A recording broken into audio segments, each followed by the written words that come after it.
Bonjour à toutes et à tous. Dans cette vidéo, on va corriger l'exercice numéro 4 porté sur l'étude fonction proposée au baccalauréat Sciences Maths A et B lors de la session de rattrapage de 2018. Alors voilà l'exercice numéro 4, je vais le présenter devant vous, voici. Alors, dans cet exercice, on utilise bien, on considère la fonction numérique petit f définie sur 0 plus l'infini fermant 0 par f de x égale racine de x qui multiplie ln au carré de x ou bien ln de x le tout au carré pour x strictement positif et que f de 0 est égal à 0. Et on note C sa courbe représentative dans un repère orthonormé OJ. La question 1 petit a montre que f est continu à droite en 0. Alors pour cela, il nous donne une indication, il suffit de remarquer une réécriture, une nouvelle expression de f de x, c'est la même, et il suffit d'écrire f de x sous cette forme qu'on puisse calculer la limite sans tomber dans l'indétermination. Petit b, calculer les limites f de x quand x tend vers plus l'infini et les limites de f de x sur x quand x tend vers plus l'infini pour interpréter les résultats obtenus graphiquement. Question 2 petit a, étudier la dérivabilité de f à droite en 0, puis interpréter graphiquement le résultat obtenu. Petit b de la question petit 2, étudier les variations de f sur 0 plus l'infini, puis en déduire que quel que soit x appartient à 0 ouvert 1, racine de x ln de x le tout au carré, c'est-à-dire f de x, il est compris largement entre 0 et 4 sur e au carré. Petit c, tracer la courbe c dans un repère orthonormé OJ. Voilà, maintenant il nous donne l'unité graphique, c'est-à-dire la norme de i est égale à la norme de j est égale à 2 cm.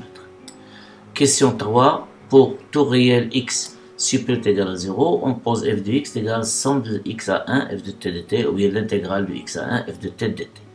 Petit a montre que la fonction grand f est dérivable sur l'intervalle 0 fermé plus l'infini. Petit b, calculer f' de x pour x supérieur égal à 0. Puis on déduire le sens de variation de f sur 0 plus l'infini. Question 4 petit a, en utilisant la méthode d'intégration par partie, calculer somme de x à 1 racine carrée de t ln de t dt pour tout x strictement positif. Petit b montre que pour tout x strictement positif, f de x égale à moins 2 sur 3 x qui multiplie x, la racine carrée de x qui multiplie ln de x le tout au carré, plus 8 sur 9 x racine de x ln de x, moins 16 sur 27 x racine de x, plus 16 sur 27. Petit c, on déduire l'aire des domaines plans limités par la courbe c et les droites d'équation respectives x égale à 0, x égale à 1, y égale à, c'est-à-dire le domaine limité par la courbe, l'axe des abscisses et les deux droites verticales d'équation respectives x égale à 0, x égale à 1. La dernière question pour tout entier 5 pour tout entier naturel n, on définit une suite un lorsque n supérieur est égal à 1 par son terme général, un est égal l'intégrale de 1 sur n jusqu'à 1 de f de x dx. Question petit a montre que la suite n supérieur est égal à 1 est bornée et strictement monotone. Petit b montre que la suite n supérieur est égal à 1 est convergente, puis calculer sa limite bien sûr lorsque n tend vers plus l'infini. Voilà, c'est tout pour cet exercice. À tout de suite pour voir et partager la correction ensemble. À tout de suite. On commence la correction de l'exercice 4. Voilà notre fonction f de x égale racine carrée de x qui multiplie ln de x le tout au carré si x est strictement positif et f de 0 est égal à 0. Ça veut dire que cette fonction elle est bel et bien définie sur 0 fermé plus l'infini. Montrons que f est continu à droite de 0, bien en 0 à droite. Alors pour cela, il suffit de calculer la limite de f de x à droite de 0 et trouver qu'elle est égale à f de 0, c'est-à-dire qu'elle est égale à 0. Ils nous ont donné une indication, c'est qu'on doit remarquer que f de x s'écrira sous cette forme. Alors c'est pas la peine de montrer que f de x s'écrira sous cette forme.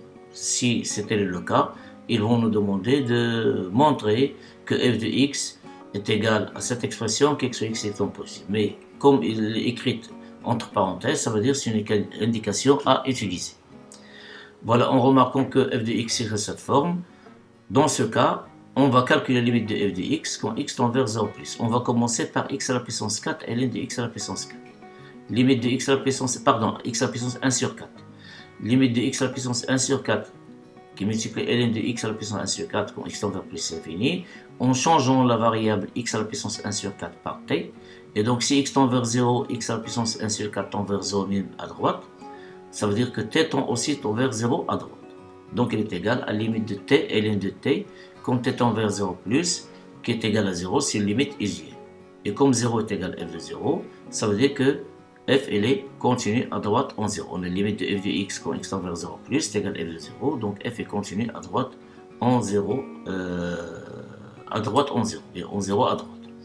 Petit b, calcule limite de f de x quand x tend vers plus l'infini, ainsi que limite de f de x sur x quand x tend vers plus l'infini, puis donnant une interprétation graphique des résultats obtenus. Remarquons d'abord que limite de la racine carrée de x quand x tend vers plus l'infini est égale à plus l'infini, sur limite usuelle. Et limite de ln de x le tout au carré quand x tend vers plus l'infini est égal à plus l'infini. Pourquoi? Parce que limite de ln de x quand x tend vers plus l'infini est égal à plus l'infini. Donc le produit ici des limites va nous donner plus l'infini. Ça veut dire que limite de f de x quand x tend vers plus l'infini est égal à plus l'infini. Pour limite de f de x sur x quand x tend vers plus l'infini, on va utiliser encore une fois la nouvelle expression de f de x. C'est 4 qui multiplie x à la puissance 1 quart fois ln de x à la puissance 1 quart le tout au carré sur x. Alors, est égal à la limite 4 au carré c'est 16. X à la puissance 1 quart c'est x à la puissance 1 demi, c'est-à-dire 1 quart fois 2 c'est 2 quarts c'est 1 demi. Et ln de x à la puissance 1 quart le tout à la puissance 2 ici, sur x toujours. On va faire descendre x à la puissance 1 demi au dénominateur. On obtient c'est x à la puissance 1 moins 1 demi, on obtient x à la puissance 1 demi. Donc c'est 16, ln de x à la puissance 1 quart le tout au carré, x à la puissance 1 demi. X à la puissance 1 demi, on va l'écrire c'est x à la puissance 1 quart au carré, ce qui nous donne x à la puissance 1 demi. Et par suite, on peut écrire cette expression, c'est la forme ln de x à la puissance 1 quart sur x à la puissance 1 quart le tout au carré, bien sûr multiplié par 16. Et toujours on cherche la limite quand x tend vers plus l'infini, il ne faut pas l'oublier. Et puisque la limite de x à la puissance 1 quart sur x à la puissance 1 quart quand x tend vers plus l'infini, en posant aussi encore une fois t est égal à x à la puissance 1 quart, on obtient c'est ln, limite de ln de t sur t, et quand x tend vers plus l'infini, x à la puissance 1 quart, c'est la racine quatrième de x, elle tend aussi vers plus l'infini, donc on trouve cette limite lorsque t tend vers plus l'infini qui est égale à 0, c'est une limite usuelle. D'où limite de f de x sur x quand x tend vers plus l'infini est égale à 0. Alors l'interprétation qu'on a ici, puisqu'on a ces deux résultats, on déduit que c'est la courbe représentative de f admet une branche parabolique de direction de l'axe des abscisses qui est OX. Question de petit a, étudions la dérivabilité de f à droite en 0 et interprétons graphiquement le résultat. Pour calculer la dérivabilité, pour étudier la dérivabilité de f à droite en 0, il faut calculer ce taux à droite de 0 et de chercher sa limite à droite de 0. Alors je commence par donner l'expression simplifiée de f de x moins f de 0 sur x moins 0, et cela pour tout x étant positif, qui est égal à f de x égale à x, et f de x égale à x, c'est une expression qu'on a déjà trouvée ici, la voici, c'est pas la peine de faire les calculs. Voilà, f de x est égal à x, c'est cette expression-là, qui est égal à f de x sur x, est égal à 16, ln au carré, mais il faut faire attention, ici on a calculé la limite à droite de 0, mais ici, au voisins de plus infini, ici on va calculer la limite à droite de 0. Alors, on a limite de ln au carré de x à la puissance 1 quart quand x tend vers 0 plus, c'est plus infini. Pourquoi? Parce que limite de ln de x à la puissance 1 quart quand x tend vers 0 plus, c'est limite de ln de t quand t tend vers 0 plus est égal à moins l'infini, et cela en posant x est égal, x à la puissance 1 quart est égal à t. Donc, puisque élevé au carré ici, on obtient plus l'infini. Et qu'est-ce qu'il reste? C'est 1 sur x à la puissance 1 quart. Et limite de 1 sur x à la puissance 1 quart, c'est plus l'infini quand x tend vers 0 plus. Pourquoi? Encore une fois, parce que limite de x à la puissance 1 quart quand x tend vers 0 plus est égal à 0 plus. Alors on obtient plus l'infini fois 16, c'est plus l'infini. Donc limite de f de x moins f de 0 sur x moins 0 quand x tend vers 0 plus est égal à plus l'infini. Et cela traduit le fait que f n'est pas dérivable à droite en 0, et que la courbe représentative admet à droite du point 0 f de 0, c'est à droite, c'est pas au point, puisqu'on travaille au voisinage de 0 à droite. Admet à droite du point 0 f de 0, une demi-tangente verticale dirigée bien sûr vers le haut, puisqu'on a ici trouvé plus l'infini, si on travaille à droite de 0. Question petit b, étudions les variations de f sur 0 plus l'infini et déduisons que quel que soit x appartenant à 0, 1, racine de x ln au carré de x, il est compris largement entre 0 et 4 sur e au carré, c'est-à-dire f de x. Alors, je dois faire ici une remarque, la consigne ou bien le verbe d'action, c'est étudier les variations.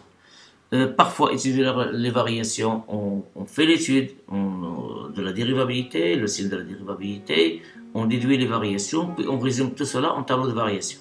Alors ici, le tableau de variation n'est pas demandé. Donc, si on fait l'étude uniquement des variations sans donner le tableau de variation, notre réponse elle est correcte, elle est juste. Si on donne de plus le tableau de variation, donc on a de plus et pas de moins. On a f dérivable sur 0 plus l'infini. Pourquoi? Comme produit de deux fonctions dérivables sur 0 plus l'infini. La racine carrée de x est dérivable sur 0 plus l'infini.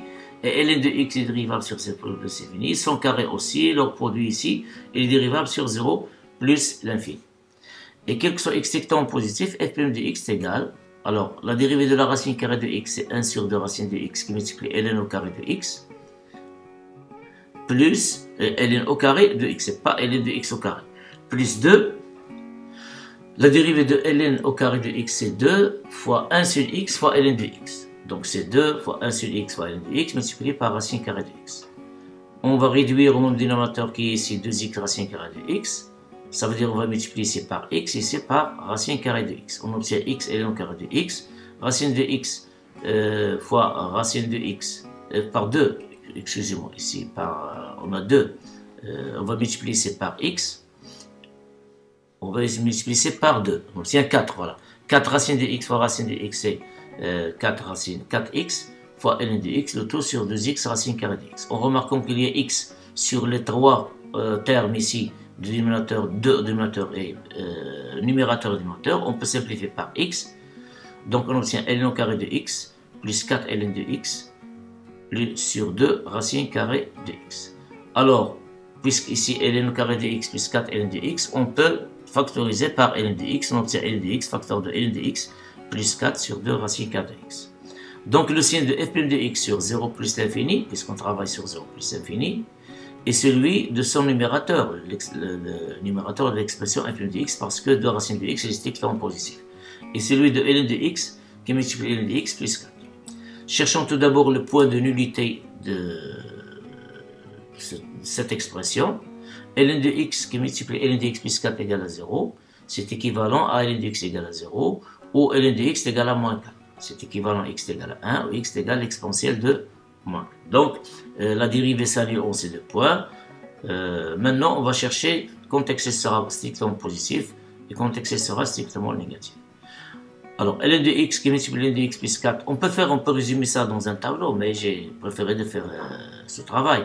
Ln de x qui multiplie ln de x plus 4 strictement positif équivaut, ces deux facteurs sont strictement positifs ou sont les deux strictement négatifs. Et voilà, ln de x strictement positif et ln de x plus 4 strictement positif, ou, il faut faire attention aussi dans les conjectures, les connecteurs logiques, ou ln de x inférieur strictement à 0 et ln de x plus 4 inférieur strictement à 0. Ln de x strictement supérieur à 0, c'est équivalent à x strictement supérieur à 1, et ln de x plus 4 strictement positif, ça veut dire ln de x strictement supérieur à moins 4, ça veut dire que x est strictement supérieur à l'exponentielle de moins 4. Ou ln de x est strictement négatif, ça veut dire que x est compris strictement entre 0 et 1. Et ln de x plus 4 inférieur strictement positif, ça veut dire que ln de x inférieur à l'exponentielle à moins 4, d'où x est inférieur strictement à moins 4. Et comme on travaille sur 0 plus infini, donc ici on va avoir x compris entre 0 et exponentielle de moins 4. C'est équivalent ici, on a l'intersection des deux intervalles 1 plus l'infini et 1 moins 4 plus l'infini. Comme 1 est supérieur à moins 4, donc c'est extrêmement, et c'est x, cette proposition surréduite bien est équivalente à x strictement supérieur à 1. Ou ici x compris strictement entre 0 et x compris strictement entre 0 et 1 et x compris entre 0 et moins 4. Et comme 1 moins 4 ici il est inférieur à 1, donc on obtient x compris entre 0 et exponentielle de moins 4. Et par suite, par contraposé, c'est-à-dire on passe à la négation, mais il faut ôter ici le cas égal à 0. Strictement positif, dans le cas pour qu'il soit strictement négatif, il faut que x soit compris strictement entre 0 et 1, et ici O, ça devient A, et x strictement supérieur à moins 4. Et x strictement supérieur à moins 4. Ça veut dire que x est compris entre exponentielle de moins 4 et 1. Donc, qu'est-ce qu'on a ici? On va résumer tout cela. F est strictement croissante sur 0. Ici, f est strictement croissante sur 0 au moins 4. Voici. Union 1 plus l'infini. Elle est strictement décroissante sur l'intervalle ouvert exponentielle moins 4 et 1. Alors, comme je l'ai dit, je peux donner le tableau de variation. Quand je ne peux pas le donner, ma réponse elle est correcte. Alors, il reste une seule remarque. C'est ici dans la question, on va étudier les variations sur 0 fermé. Or, ici, on a travaillé, on a trouvé que 0 est exclu. Pour ajouter le 0, il suffit de faire ça. Comme f est continue à droite de 0, on peut dire que f est strictement croissante sur 0 fermé au moins 4. Ici, elle est strictement décroissante. Strictement croissante sur 0 ouvert au moins 4 union 1 plus l'infini. Alors, comme f est continue à droite, on peut dire que notre fonction f est strictement croissante sur 0 fermé au moins 4 union 1 plus l'infini. Voilà la partie de l'étude de variation de la fonction f.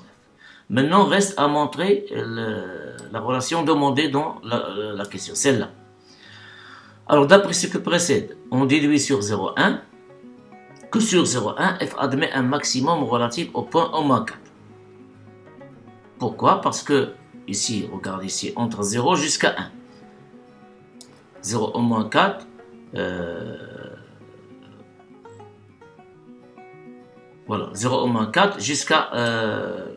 je m'excuse, la question ici, voilà. Quel que soit x appartient à 0,1. Quel que soit x appartient à 0.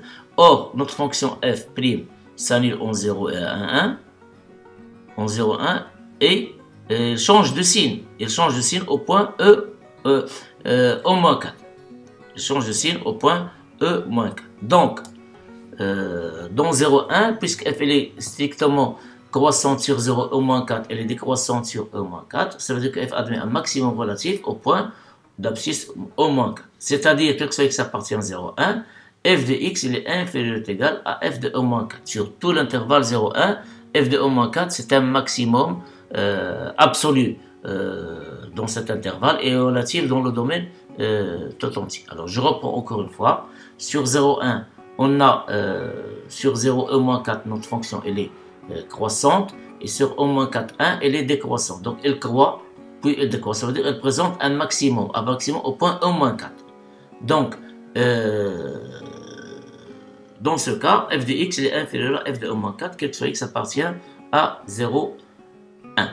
Et on a f de au moins 4, et f de au moins 4 est égal à 4 exponentielle de au moins 4 à la puissance 1 quart. J'ai utilisé la remarque.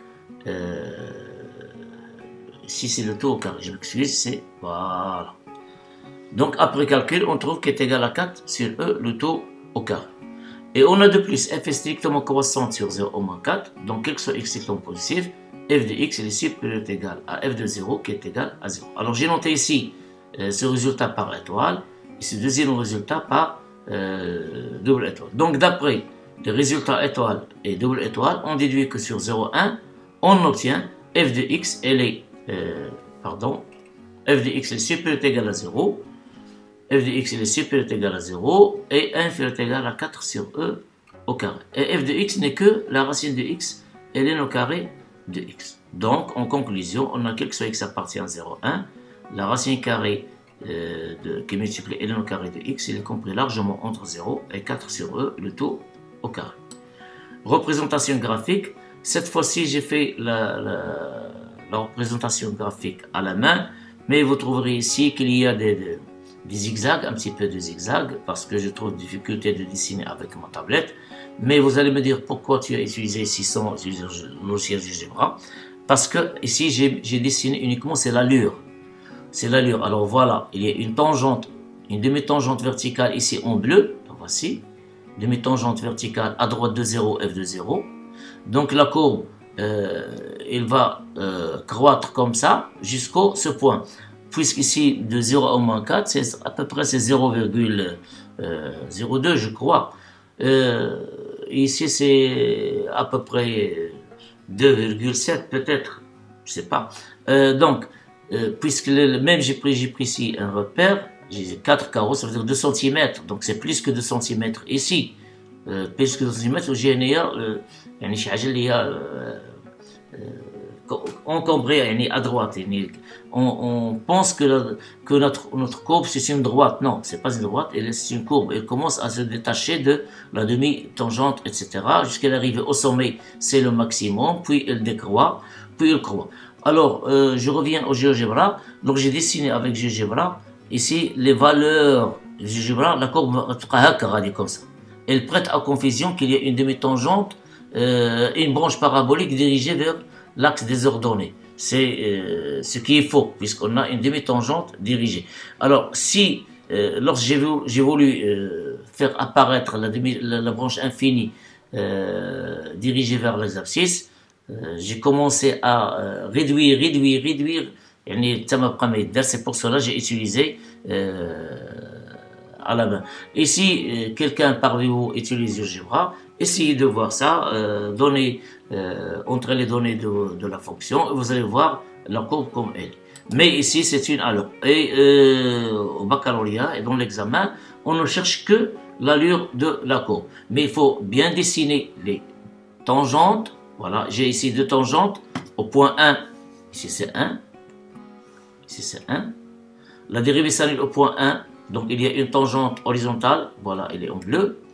La dérivée s'annule au point -4, donc f de e de -4, c'est 4 sur e au carré, j'ai une tangente horizontale, et à droite de 0, j'ai une demi-tangente verticale dirigée vers le haut. Donc, deux les points, et puis la branche parabolique dirigée vers l'axe OX, Donc, deux les points, et puis l'allure de la courbe.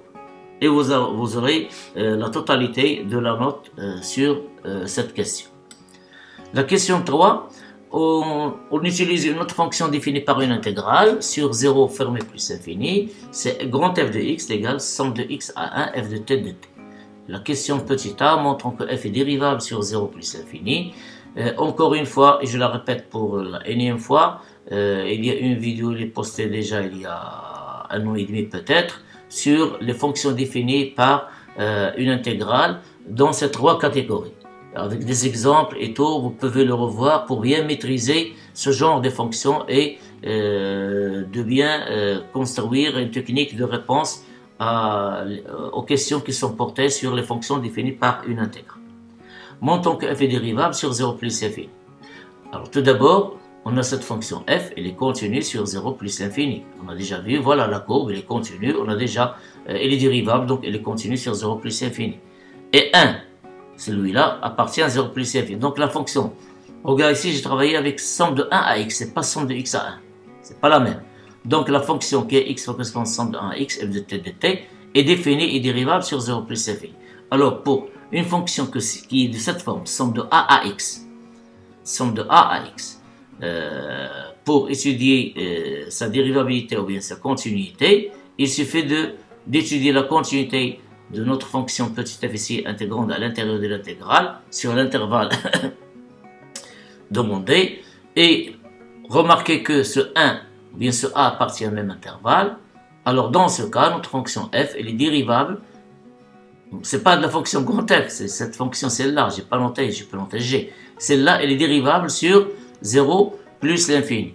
Et sa fonction dérivée c'est petit f de x. Et alors notre fonction f qui est égale à somme de x à 1 f de t de t, ce n'est que moins somme de 1 x f de t de t d'après les propriétés de l'intégrale. Et puisque cette fonction elle est dérivable, alors on le multiplie par moins, elle reste aussi dérivable. Donc elle est aussi dérivable. Et si vous voulez sa fonction dérivée, la fonction dérivée de f, même pas ici nous demander, c'est quoi? C'est moins f de x.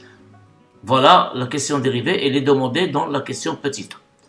Calculons fm de x pour x est égal à 0 et déduisons le sens de variation de f sur 0 plus l'infini. D'après la question précédente, celle-là, donc on a f elle est dérivable, on a cette fonction dérivée, puisque la fonction dérivée de somme de 1x f de t c'est petit f de x, donc la fonction dérivée de grand f c'est moins petit f de x de x. Donc x sur x appartient à 0 plus c'est infini, f de x est égal à moins f de x. Et puisque f de x est supérieur ou égal à 0 sur 0 plus infini, il suffit de faire la remarque ici, la courbe elle est dessinée, elle est située au-dessus de l'axe des abscisses, donc elle est positive. Et même on l'a vu ici dans cette question, voilà, elle est supérieure ou égale à 0 sur 0,1 et elle est aussi sur 1 plus l'infini de plus, si vous voulez.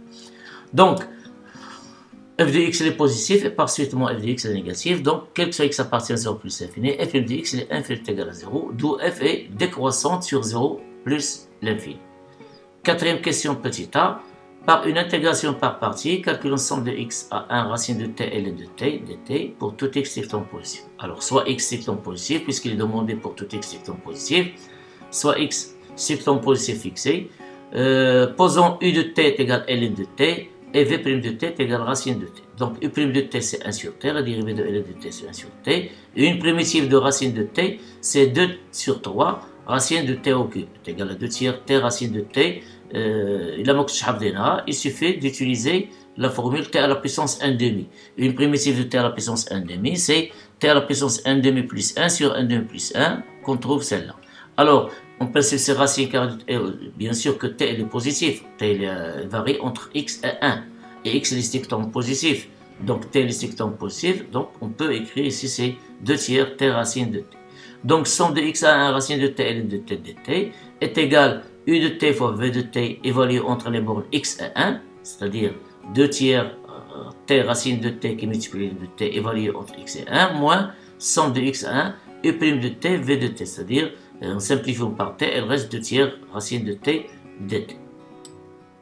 Qui est égal, lorsqu'on évalue au point 1, on obtient ici 1, racine de 1 c'est 1, mais ln de 1 c'est 0, elle reste l'évaluation au point x avec un signe moins, donc moins 2 tiers x racine de x ln de x, moins 2 tiers 2 sur 3 c'est une constante par rapport à t, on va la faire sortir d'après les propriétés de la bilinéarité de l'intégrale, donc c'est moins 2 tiers. Une primitive de racine de t, celle-là c'est 2 tiers t racine de t, elle est déjà faite ici, c'est 2 tiers t racine de t évalué entre x et 1. Donc on obtient c'est moins 2 tiers x racine de x ln de x, moins 2 tiers. Pour 1 ici on obtient 1 fois 1 c'est 1 c'est 2 tiers, moins 2 tiers x racine de x. Alors, en simplifiant les calculs, en élevant les parenthèses et en réduisant, on obtient c'est moins 2 tiers x racine de x ln de x, moins 4 sur 9, plus 4 sur 9 x racine carrée de x. Donc, quel que soit x sectant positif, somme de x à 1, racine de t ln de t, dt c'est moins 2 tiers x racine de x ln de x, plus 4 neuvième x racine de x, moins 4 sur 9.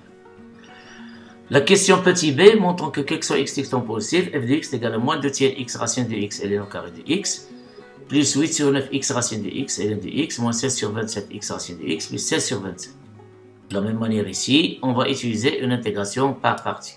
Alors, soit x, puisqu'ici il est demandé pour quel que soit x sectant positif, soit x sectant positif, on a f de x, notre fonction est définie ainsi, c'est 1, x, f de t, c'est des racines de t, ln au carré de t, dt. Je m'excuse, c'est dt, il faut faire attention.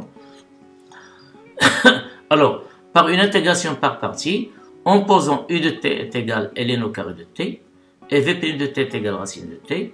Donc u' de t, c'est la dérivée de ln2, c'est 2 fois 1 sur t fois ln de t, c'est-à-dire que c'est 2 sur t ln de t. Et une primitive de v de t, c'est déjà fait, c'est 2 tiers t racine de t. On obtient donc f de x est égal 2 tiers t racine de t qui multiplie ln au carré de t évalué entre x et 1, moins somme de le produit de ces deux fonctions, c'est-à-dire, on simplifie ici, c'est 2 tiers fois 2 tiers, c'est 2 fois 2 tiers, c'est 4 tiers. On simplifie par t, il reste 4 tiers, ln de t, racine de t, ou bien racine de t, ln de t, entre x et 1, dt. Qui est égal, alors évaluons ça entre x et 1, c'est pour 1, c'est 0, et pour x, c'est 2 tiers x racine de x, ln carré de x avec un signe moins. Moins 4 tiers, on va faire sortir 4 tiers en dehors, c'est moins 4 tiers, somme de x1, racine de t, ln de t, dt. C'est l'intégrale qu'on a déjà calculée dans la question petit a. En remplaçant cette intégrale par l'expression trouvée, c'est moins 2 tiers x racine de x, ln de x, plus 4 sur 9 x racine de x, moins 4 sur 9, qui est égal à moins 2 tiers x racine de x, ln au carré de x, plus 8 sur 9 x racine de x, ln de x, moins 16 sur 27 x racine de x, et plus 16 sur 27. Et voilà ce qui est demandé. Donc x fois x étant positif, f de x est égal à moins 2 tiers x racine de x ln au carré de x, plus 8 sur 9 x racine de x ln de x, moins 16 sur 27 x racine de x, plus 16 sur 27. La question petit c, déduisons l'aire du domaine plan limité par c et les droits d'équation respectives x égale à 0, x égale à 1, x égale à l'axe d'abscisse. Alors ce domaine plan, le voici, c'est la partie assurée. Je l'ai assuré ici dans le graphe. Voilà. Il est délimité par la courbe, celle-là, l'axe des abscisses et les droits d'équation x égale à 0 et x égale à 1. Donc c'est cette partie assurée. Bien sûr, et la courbe ici, elle est située au-dessus de l'axe d'abscisse, f elle est positive. Alors notons A. Voilà. Le domaine plan demandé est la partie assurée dans le graphe. Notons A majuscule son aire. On a donc A, c'est somme de 0, 1, la valeur absolue de f de t dt qui multiplie l'unité d'aire. Tout d'abord, il faut fixer ça. Et ensuite, essayons de calculer l'intégrale et puis multiplions par 1. Comme f de x est supérieur ou égal à 0 sur 0,1, il est positif. Et l'unité d'aire, c'est la norme de I fois la norme de J, ou bien la norme de I au carré, c'est-à-dire 4 cm², puisqu'ils nous ont demandé dans la question, ils nous ont donné l'unité graphique, c'est la norme de I est égale à 2 cm. Donc l'unité d'aire, ici c'est UA, unité d'aire, c'est pas l'unité graphique, l'unité d'aire c'est 4 cm². Alors, A est égal à somme de 0 à 1, f de t, sans valeur absolue, puisqu'il est positif, fois 4 cm². Elle reste à évaluer ici somme de 0 à 1 f de t de t. Et puisque f de 0, c'est somme de 0 à 1 d'après la définition de f. F de 0, c'est somme de 0 à 1 f de t de t. Alors, A est égal à 4 fois f de 0 fois cm². Il suffit de calculer maintenant f de 0.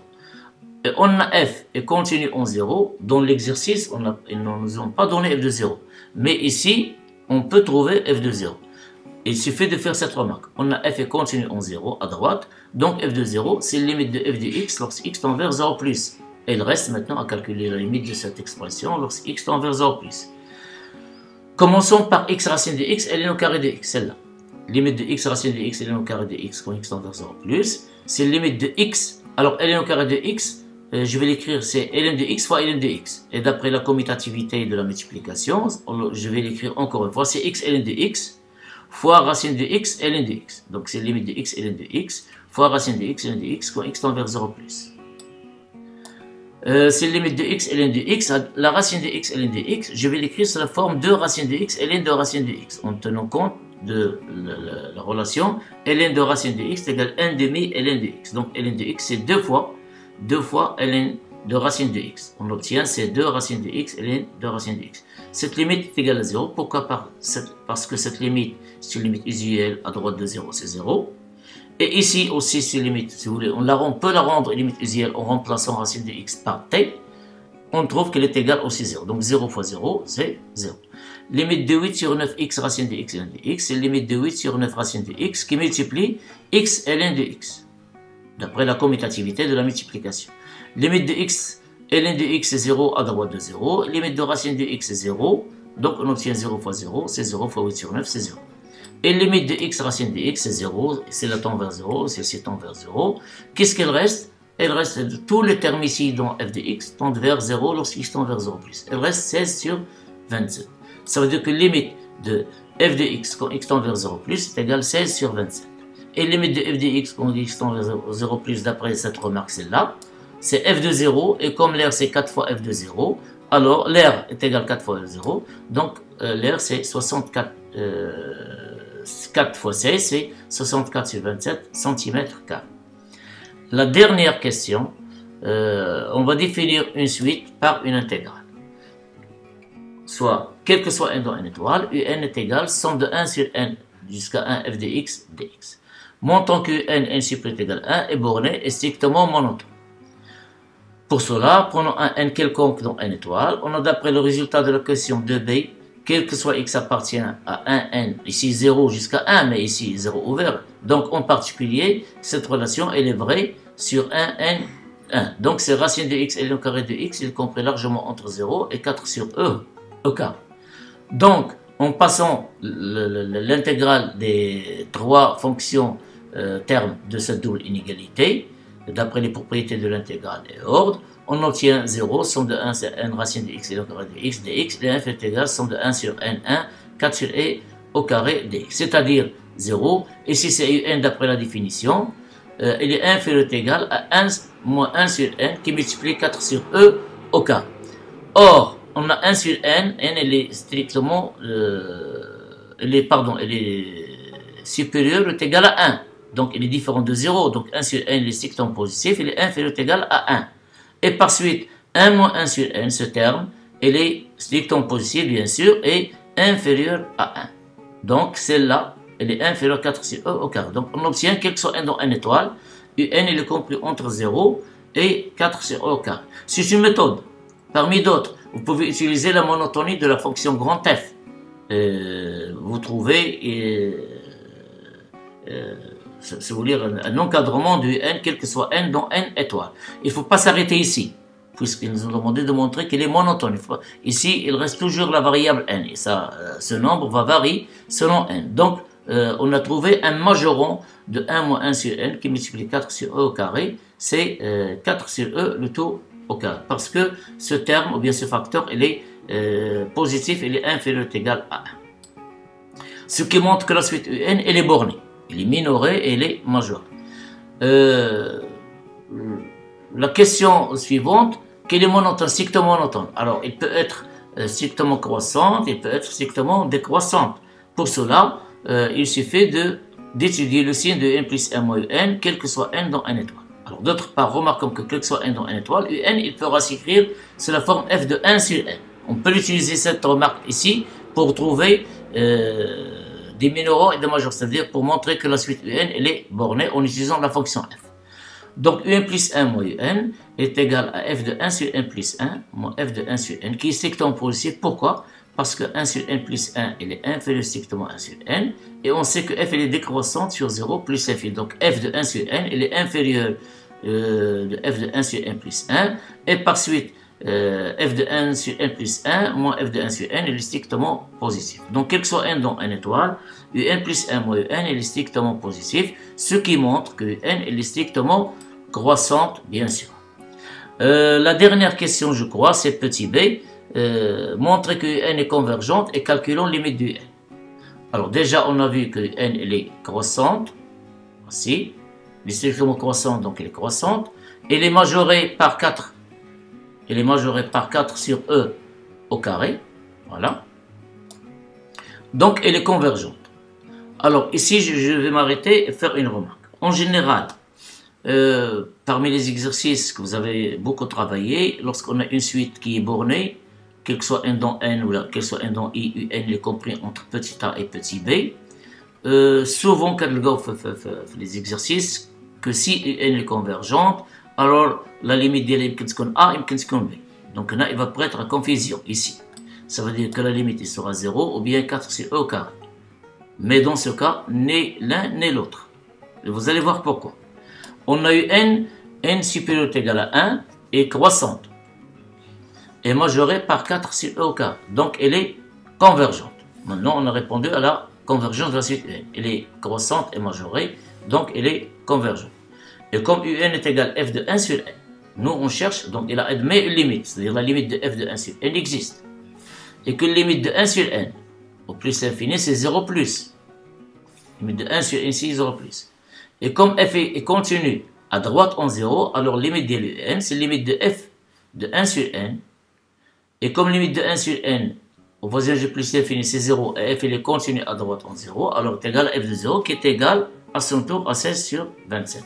Donc limite de n est égal à 16 sur 27. C'est pas 4 sur e au carré, et 16 sur 27, elle est proche à 4 sur e. Ça veut dire que c'est un majoron plus grand que le sup. Ici c'est le sup. En général, la limite ensuite elle est convergente, elle est croissante, alors la limite c'est le sup des termes de la suite un. C'est le sup, c'est une terme, une couche interne.